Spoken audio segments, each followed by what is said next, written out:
Namaste and welcome again sa aking panibagong vlog.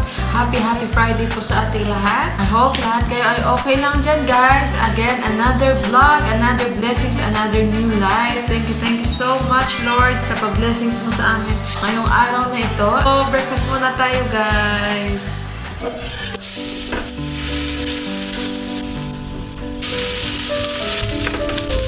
Si Johan pala, guys, hindi na siya sumama sa field trip nila. Okay lang naman yung hindi sumama. And nakailang punta na rin dyan siya. Nung grade pa lang si Johan, tuwing mag-field trip sila, dyan sila pumupunta.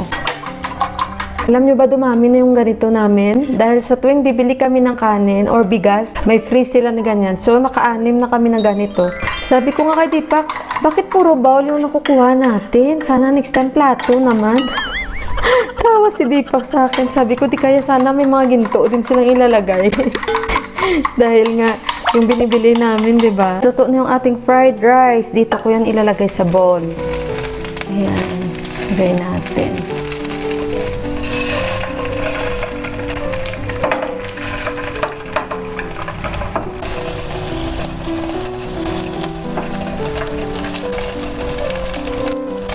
Patayin na natin. So, handa tayo ng breakfast para sa aking boys, guys. Ayan. Si Johan, I think sa bowl pwede na. So, ito na yung fried rice natin. Ito, guys, ay yung cup ng bigay sa akin ni Ate Japan ng rice cooker. Oh, di ba, guys? Oh, kakaiba. Yung itlog niya nandyan.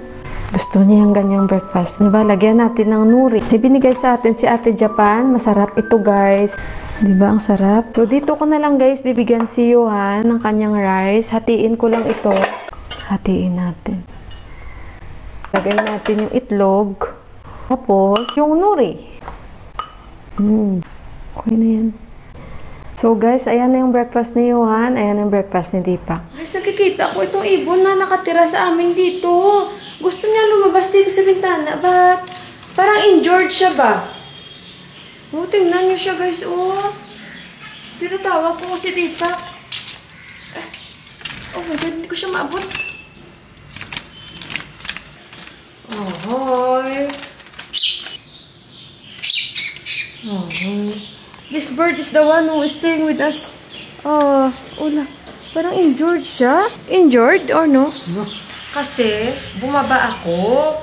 Tapos, nung bumaba ako, ayan, nakita ko nga siya. Nakita ko siya, nai-stuck siya dyan sa bintana. Kaso lang, hindi ko siya abot kasi medyo mataas yan eh. So, kaya ayan, tinawag ko si Deepak. Kasi ang nananakit dito, guys, ang mga uwak. So far, ang dami ng mga ibon na kagaya niya. Guys, gumawa ako ng cinnamon roll. Ayan siya, guys, kung alam nyo lang.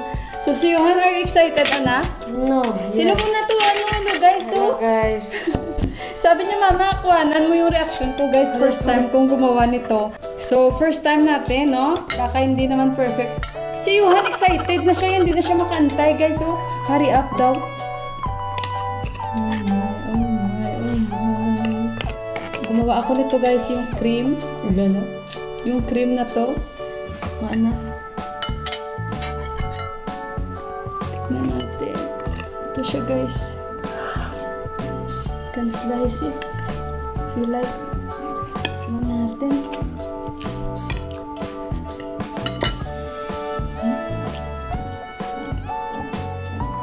How is it?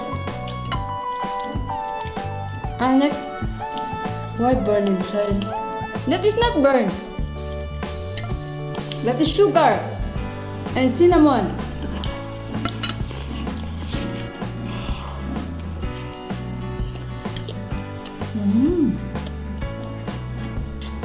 Sarap.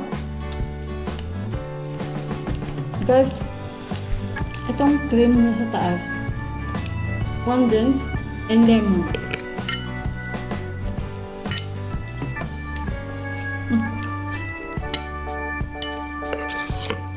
You can put the cream.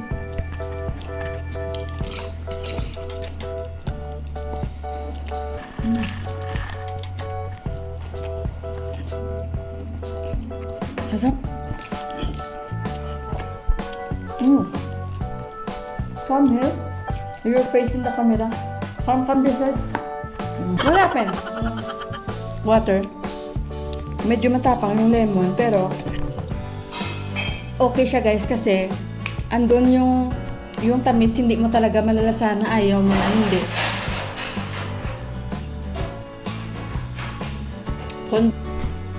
Not bad.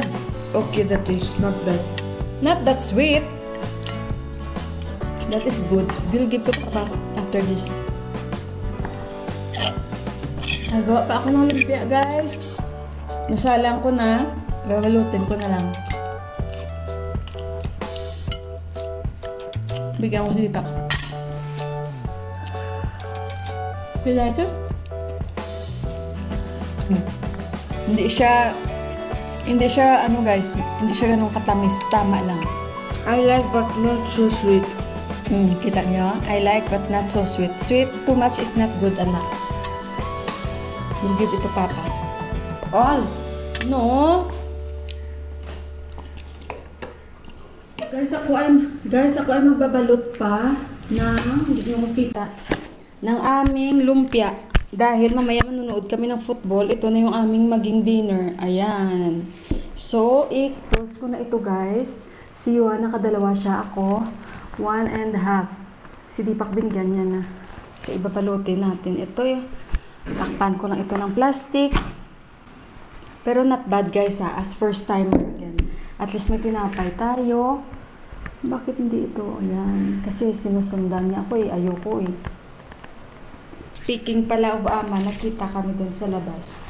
Pero hindi ko siya pinansin and nakita niya ako kasama niya. Punta ata sila ng hospital kasi nag-aabang sila ng bus. Hindi rin siya guys nag-hi or nag-ano, wala. Wala din ako. Tapos dumaan sila ulit sa likod namin. Akala niya guys hindi ko siya nakikita. Wala siya ni hi, ni hoy. Alam niya rin yung ginawa niya. Kasama niya yung anak niya. Pili sila ata doon ng prutas. So, ayun, at least nakagawa ako ng cinnamon roll. Next time guys, ma-perfect na natin kasi mabilis lang pala ito gawin. At least may tinapay na kami. Si Yuan, ayaw niya yung cream kasi, hindi naman ayaw, gusto niya rin, pero gusto niya matamis na matamis. Pero sabi ko hindi kasi ganyan talaga. May lemon kasi. Kaya malasahan niya yung lemon talaga. Okay nga yan. So palamigin ko muna to guys. At umuulan. And mag 4 o'clock na dito. So palamigin ko lang ito. And magbabalo tayo ng lumpia. Chicken ito. So ayun guys. Nilabas ko na rin yung aking para sa lumpia na balot. Isang plastic nilabas ko na. So, end ko na yung vlog ko. Thank you so much! At saka si Dipak yun kumakain sa itaas. And si Yuan, 8.5 daw yung score ko. So, it's okay. First time, not bad. At least may idea tayo. So, ayun guys, end ko na yung vlog. Thank you so much sa pagsama nyo again sa akin. Isang napakagandang at maulan na hapon from Nepal guys. Ingat kayong lahat. God bless you all and I love you. Bye-bye guys!